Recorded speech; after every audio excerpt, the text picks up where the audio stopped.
Hello everyone, and welcome to the Future of Dogs podcast, a place for the whole dog world to come together and ask the big why and what if questions that will shape the dogs of the future. Join me, Hannah Molloy, as we chat to some of the world's most groundbreaking professionals intent on enriching and evolving the future of dogs. This podcast is in association with Animal Behaviour, my online video learning library for dog owners and dog geeks. Big thanks to my dog's favourite food and our Season 1 sponsor, Nature's Menu. With over 40 years in the pet food business, Nature's Menu is Europe's leading expert in raw and natural pet food. So let's jump into the conversation. Welcome to the Future of Dogs, and this is our final episode of Season 1. And guess what, guys? It's just me and you. That's right, I've been brave. I'm stepping into the solo podcast game for this closing episode of the season.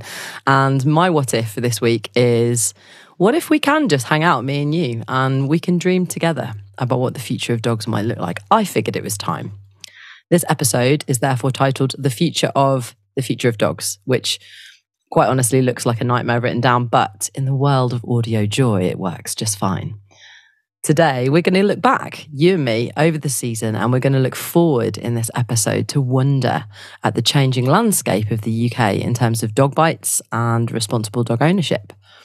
Unfortunately, there's been a huge rise in dog bites in the UK. They've been tripling over the last 20 years.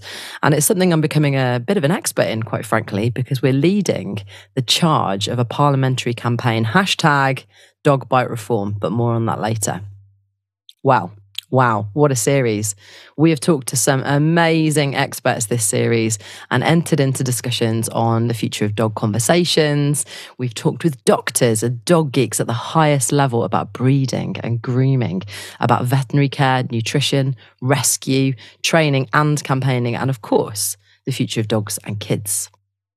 Every single one of our experts has just been amazing. They've dropped some seriously deep wisdom into our ears from their respective areas of expertise, wouldn't you say? Hasn't it been mind-blowing? I know I have just had such a blast and learned a huge amount. And I want to know, what was your favourite episode? Have you got an expert soundbite that just shifted something for you? I'd love to know. And you can chat with us, all of us, on Facebook. If you've got a question or you want to write to one of our experts, then you can do that on our Facebook page, which is called The Future of Dogs Podcast. And I'm going to make sure that all of those questions get directed at our amazing experts.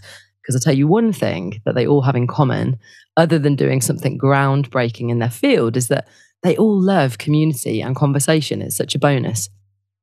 And I want to know, more importantly, about what you'd love to hear in Season 2. So far, we have in our prospective Season 2 lineup episodes including the future of dog shows. We're going to take a look at the future of dog sports, dog podcasts, dog law, the future of family dogs and assistance dogs. And then we'll probably add to some of our listeners' favourite episodes with part 3 and 4 of the future of dog training and rescue. So I urge you, throw your ideas our way. What's your fan choice for a particular episode? Name your favourite conversation topics that you'd love us to futurise for next season. I thought about dropping you some of my favourite sound bites, so I sat and I listened, and in the process of collecting them, I got so deep into the delicious narrative of some of our guests that I had to stop, take a long day off and just go for a walk to process it all. They're all amazing. If you have handpicked just a few topics that you're particularly interested in so far, listeners, and if you've only listened to one or two of your favourite experts, I highly encourage you right now to go back and listen to those episodes that you've missed. And don't worry, I promise not to episode spoil right now for you, but I have to give you my favourite. And I think for me as a behaviourist and a social scientist, I just love development and I love learning. And I think my top quote was from Dr. Henry Cloud in episode 2, way back when the intro sequence and the audio quality was still improving, let's say. We've come a long way, haven't we, all together? And in Dr. Cloud's episodes, we were looking at the future of dog conversations, and he taught us how to approach having difficult conversations, how to actively listen to the person that we're talking to, and then put ourselves on the same side of the table as the person so that we can look at the problem on the other side of the table and then solve it together. I just love it. And he said, Every human needs to be on their own growth path to become the most loving, hardworking, intellectually curious person that they can become. And I love it. I just love it. I've recently finished a Brené Brown book. Have you ever come across her work? It's amazing. This book is called Rising Strong. And she preaches the need for emotional curiosity too. She says, choosing to be curious is choosing to be vulnerable because it requires us to surrender to uncertainty. She quoted Einstein, who said, "The important thing is not to stop questioning. Curiosity has its own reason for existence." And then she follows up with her take, which is that curiosity's reason for existing is not simply to be a tool that's used in acquiring knowledge. It reminds us that we're alive. And researchers are finding that evidence of curiosity is related with creativity, intelligence, improved learning, and memory, and problem solving.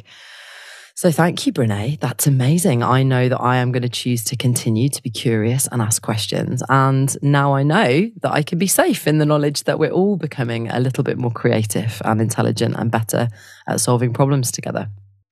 Speaking of solving problems and curiosity, some of you will know from the Future of Dogs and Kids episode that Debbie Luckin and I, along with the now marvellous Nick Crampton of Reactive Dogs UK, have been hosting a series of events in Parliament on the UK's dog bite problem.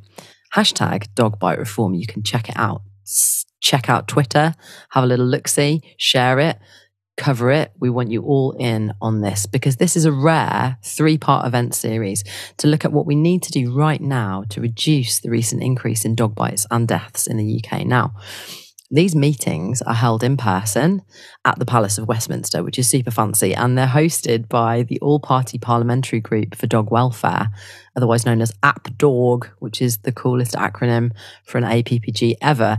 And it's chaired by Rosie Duffield, MP, and Mark Abraham, OBE, that guy off of episode 10 and 11. Do you remember? He's really good at helping us run campaigns. So anyway, they're free to everyone to attend. You can just rock up to these. You can email in, ask for a guest list seat, and you can come along. But we can't film them. We can't live stream them. And some of you have been asking me about what happened in that November meeting. So I thought I'd close our Future of Dogs Season 1 by sharing my opening speech with you all now, because you're going to be part of the solution. I want to formally invite you into this conversation and the culture of these meetings. FYI, the part 2 of this event is on March the 21st, 2023, and the final event is going to be held in June of 2023. And yes, of course, I'll let you all know what happens. And if you can't make any of those meetings in person, well, just follow me on Amplified Behaviour or the Hannah Molloy on Insta and Facebook. And you can jump onto the Future of Dogs Facebook page for updates on that too. So, let me set the scene. You have just arrived in the Houses of Parliament to join this meeting. You have tipped your cap to Big Ben and you've marvelled at the Palace of Westminster, and you're snapping a quick selfie before you join the queue to go through security. They ask you where you're going to go and then apologise that you're going to have to bin that fresh coffee that you've just bought before they set you off through airport-style security and bag checks and metal detector doors. And then you're in. And you're directed corridor by corridor to a fancy-looking meeting room to take your seat and wonder who the other ticket holders you're sitting next to even are. And when that lady who's running around like a headless chicken is going to be finished looking for the right cable to attach to the right laptop in the right place so this meeting can get started, and yes, that lady was me. Parliament is not a MacBook-friendly place for future reference, folks. But anyway, we found a solution, and then the meeting starts. And Mark welcomes everyone and hands the speaking stick over to yours truly. And I said, thank you all for taking the time to travel and attend this meeting in person this evening. And thank you to my co-host, Jordan Shelley, who is on his way here, bless him, because his car broke down. And our APDAWG chairs, Mark Abraham OBE, and our Honourable Lady, the member for Canterbury, MP Rosie Duffield. I do love the honorific of Right Honourable, don't you? I realise now it's associated only with those in a senior public office in Parliament, but wouldn't it be wonderful if we could apply that title without a hint of sarcasm across the board to all of our friends and neighbours? Right and honourable. I wonder what we'd need to get there. But let's put a pin in that for now. Welcome to part one of a 3-part event series of focusing on the problem of dog bites in the UK. Together, we're going to look at what is fact, what is fiction or supposition, understand what we know, what we know we don't know, and give even more room for what we don't know we don't know. Once we all have a better grasp of the facts that we have to hand by looking at the data, the second and third events will delve more into the crucial why, asking, is it the dogs? Is it our human behaviour? And we will strategize together on a series of how measures that we can then action to end the tragic deaths that we've seen this year due to dangerous dogs and dramatically reduce the number of dogs that are biting people. I am Hannah Molloy, as many of you Future of Dog fans already know. And when I was 18 months old, I was bitten by a rescue dog my mum offered to care for briefly. My older brother was doing something life-threatening with a friend of his, which took my parents' attention, and then they came back in to see this terrier on their baby, her mouth on my face, and all of the disgrace that comes with that. So I've got this lovely Ferengi scar on my nose and some mild childhood trauma of being called Scarface by kids in the playground. And the dog, well, she lost her life because she bit a baby, and some of you would argue that that is bang on, too right. But that baby grew into a woman who was obsessed with dog behaviour. And what I know now is this: she could have killed me, but she didn't. She had no intention of doing so. And don't forget, terriers really can. She was telling me to stop bothering her like the pesky puppy that I was, and using her mouth, because she doesn't have hands, to say, "Oi, baby, no!" And sadly, the grace that I was shown by this dog isn't everyone's story. And in 2022, we've lost 10 precious human lives as a consequence of out-of-control dog aggression. 4 lives were lost in 2021 and 2 in 2020. This is a death toll that none of us need to see rising. And this year marks the beginning of the end of this trend, because everything we're about to do together is going to change it. I am one behaviourist of thousands in the UK. But I believe we all have a uniquely shaped jigsaw piece that fits into this global picture. And I've come to learn that I've been designed as a change bringer, a reliable optimist, some might say. I have a track record of seeing the things that I'd like to improve in the world improve. I've trained 10,000 dogs in the last 10 years using least intrusive, minimally aversive behaviour modification programs, which sounds awfully fancy, doesn't it? But basically it means I'm going to be as nice as I can to the dog and make sure that I can set them up to succeed in learning every step of the way. I then introduced a move for outdoor training classes to be in the heart of public parks with Birmingham City Council. I've been featured on Channel 4's documentary series Puppy School, which won an award for the most inspiring reality TV show in 2019. And I've written a book about dog body language that has been translated into many languages and shipped all around the world. Big thank you to Penguin Random House there. And all of those amazing opportunities came to me as pure favour. I believe truly undeserved, but trusted to me because I persevere on rainy days and I glorify my Father in heaven in all that I do. Every blessing I've had has come from him. So I choose a life of service, as I know many of you do, and I'm willing to do whatever needs doing to let an animal or a human know that they are valuable and they are cared for. Behaviourists, parents and policymakers all work so hard to change the antecedent arrangement or the environment around people and animals so that they don't have to walk through the same painful lessons time and time again that cause a pile of fallout to the community around them. And my goodness me, whether you have a faith landscape or not, you've all chosen to take courage today to step into this complex discussion together, to face some of this trauma and tragedy head on, and to consider the facts. And that gives me even more hope and even more passion and belief that we really can clean up this complicated mess together once and for all. I want us to understand at the very start of these events what they're intended for, what they're not intended for, and leave us with some thoughts that we can carry through the very honest presentations our esteemed speakers, Dr. Carrie Westgarth, Dr. John Tullock, and Dr. Andrea Jester have trusted us with today. But first, I want to break tradition, soften the seriousness of this room, and I'm going to ask you to turn to someone next to you you don't know and introduce yourself right now. Make a 60-second friend. The room, folks, at this point explodes into chaotic conversation and how do you do's. before we all come back together. The chatter in the room lulls and subsides to a hush once more. Okay, back in the room. The person that is sitting next to you agrees with you.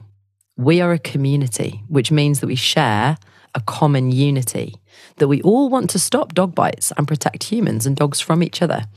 We might not agree with everything the person sitting next to us says. In fact, we might even have designed our sense of identity around being the exact opposite of the truths that our neighbour holds dear, but they're here today.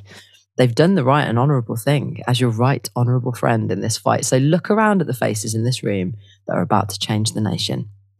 Those presenting on the panel at each event have been chosen to bring key knowledge that we all need to move forwards, to demonstrate a strategy or to suggest a solution. And I know that we all have a perspective, don't we?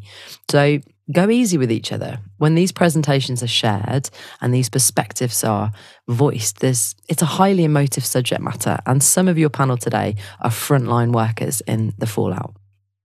I've worked with tens of thousands of dogs, and I've got my own suspicions as to why we're seeing the rising tide of this kind of trauma. Suspicions that have changed my behaviour and led me to focus on education about dog body language and communication, and creating community training spaces that actively counterattack the undercurrent of blame and shame culture that exists in dog training communities that basically lead us all to feel really isolated and punished. My heart cries out for children to have dog behaviour lessons on their national curriculum. I would love to see dog trainers and behaviourists regulated and more science-led professionals using fear-free training techniques in easy-to-access public spaces. I would love to see the UK embrace a day of lament and actually a national minute's silence to honour those that we've lost to man's best friend. I would ask that the UK police force release the case notes of victims from the last 3 years to veterinary forensics expert Jim Crosby across the pond, who's offered to consult on these cases pro bono and present his findings to us next year.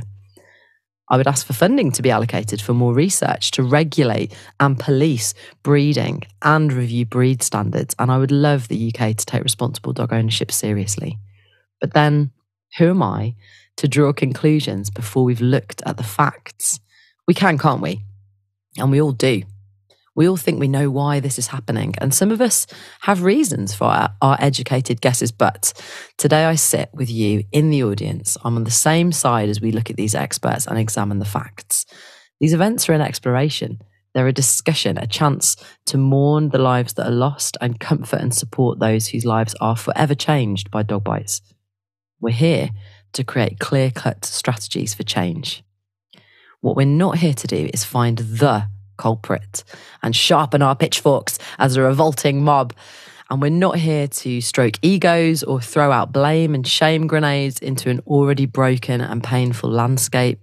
Far be it from me to predict the outcome of these meetings, but I've got a strong suspicion we will discover that there isn't one person or business or breed of dog or type of person or stupid law, a breeder or a trainer that is to blame here. It's a much more complicated trauma cake with many ingredients.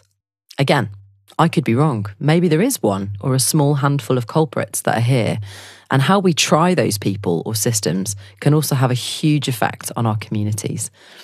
I heard a true story once of a New York mayor who decided one day to take the seat of judge over a common law case. This was back in the day when that was totally acceptable. And a grandma was brought to trial for stealing bread to feed her grandchildren. The case was clear. The perpetrator was guilty of theft, and the mayor heard the case and he agreed. And so he stood up, proclaimed her guilty, and then he took the cash from his own wallet to pay her fine to the baker. And then he walked around the room and he asked everyone in there for 50 cents as a penalty for living in a community that would see a grandma have to steal to feed her grandchildren. And I think this is so apt for this moment in time. You know, we all cry out that justice is done when we see our neighbours failing, and we all beg for grace and mercy when that mistake was ours. None of us can possibly hope to bear the cost that is associated with this kind of tragedy, emotionally, physically, especially not as individuals. And none of us can control the whole world to make sure these situations don't ever happen again. Yes, we can design laws, we can design systems and educate and police, but we were never granted permission to control the behaviour of other human beings. But what we can do, the solution we can build on right now, is the decision to shoulder this boulder together corporately, to decide to honour your right honourable neighbour, even if they do nothing to deserve it. You will be amazed how dishing out respect and honour invites others to step into responsibility. And we can all do that little bit that's designed just for us, whether it's training our own dog or forgiving someone that hasn't trained theirs so that you're in a better place to help them with grace and bless your community with the things that you know that they don't. Maybe you're a policymaker or an educator, the voice of public affairs, a trainer, a rescue worker, or an academic, or someone who admits that they're simply easily distracted by dogs. All of us can do two things. We can choose to give respect and honour to the person that's speaking, and we can take responsibility to use our giftings, our positions, and our unique spheres of influence to change this narrative forever. There is a lot of work to do, but we can do it, and we must. And on that note, Future of Dog fans, we leave Parliament, and we end this season 1 episode with the challenge I have thrown down as a consistent gauntlet every episode of this season. I challenge you to dream big dreams. What is the what if question that you've got in your heart that could totally change the world? It might be the world of dogs, or it might be another world entirely. Who do you need by your side to expand your horizons? I believe that we need each other. In fact, I believe we were made to. The world is going to tell you to go it alone. It'll say, hey, self-soothe, self-satisfy, achieve, gain followers, and then practice mindlessness and pride and hide, and then mask up or isolate yourself in case anyone truly sees the real you. But I think the real you is exactly what the world needs to see.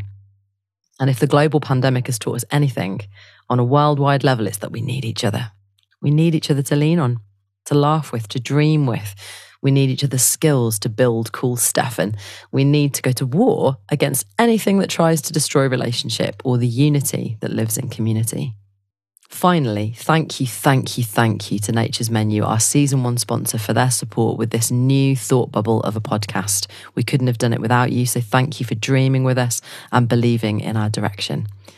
Thank you to all of our outstanding guests and dog world gurus, Dr. Henry Cloud, Dr. Jessica Heckman, Sue Williamson, Debbie Luckin, Mark Abraham, Dr. Lennon Fu, Melanie Sainsbury, Kelly Gorman-Dunbar, wow, Les Graham, and Kamal Fernandez. Guys, your hearts and initiatives are so inspiring, and we champion everything each of you are doing. Thank you so much for joining us. And thank you, glorious listeners, for jumping in and joining our community. Don't forget, if you are a pet owner or a pet professional that wants to learn more about dog body language or dog training, or become accredited in Above and Beyond Grooming or Above and Beyond Vet Care, you can start your learning journey right now with me at www.amplifiedbehaviour.com. I even have a 3-year qualification for pet shop staff called the Pet Education Scheme, because I think everybody needs to know how to train animals of a variety of species. And I've just spent 15 years geeking out over dogs, but I am an animal behaviourist at heart. And biggest thanks of all to Mark Goslett, our season 1 producer and our audio wizard, who is a top shelf music and audio producer that you can find at www.markgoslet.com. Always and ever has Mark been trying to get the perfect sound quality for all of us, inviting me closer to the mic, but not too close, showing me how to soundproof my home studio, and just generally being the most super patient editor and engineer in the world. Thank you so much, Mark. I have been and will continue to be Hannah Molloy, and this has been season 1 of The Future of Dogs.